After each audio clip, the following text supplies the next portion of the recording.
une bâtisse d'architecture militaire laissée à l'abandon. Des hauts fonctionnaires et autres trésoriers payeurs y ont vécu. Et s'il y a quelqu'un qui en sait beaucoup sur l'histoire de ce bâtiment, c'est bien Jean-Pierre Ochounten.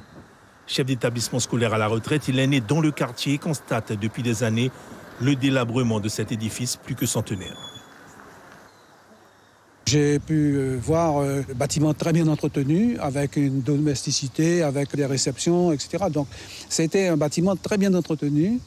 Et puis, lors de l'arrivée de la décentralisation, de l'application des lois de décentralisation, le bâtiment a été donc dévolu au Conseil général, qui en a été le propriétaire. Le bâtiment, lui, reste dans un état où il ne connaît pas, semble-t-il, de propriétaire.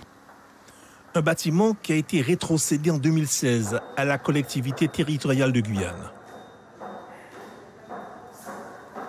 C'est un bâtiment qui, en fait, appartenait déjà à la collectivité, mais était mis à disposition de l'État, qui a fait l'objet d'une déclaration d'inutilité publique et qui a donc été remis à la disposition de la collectivité, malheureusement dans un état de délabrement relativement avancé.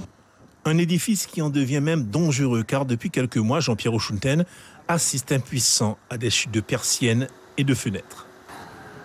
Le grand danger maintenant, c'est celui des fenêtres qui se dégradent. Alors pas seulement les fenêtres, mais des persiennes d'abord qui tombent régulièrement les unes après les autres et qui risquent de tomber sur un passant. On entend régulièrement le claquement des fenêtres qui tombent, pas des fenêtres, mais des persiennes qui tombent, risquant de blesser un passant. La collectivité territoriale de Guyane s'engage donc à prendre des mesures conservatoires d'urgence face à cette situation de péril imminent. Très rapidement, donc, on a sollicité les services techniques pour qu'ils puissent intervenir et procéder à la sécurisation du site. Sécurisation, bon, déjà pour préserver en tout cas la circulation, l'état de santé des personnes qui pourraient circuler à proximité du bâtiment. Reste l'avenir de ce bâtiment et de son éventuelle réhabilitation.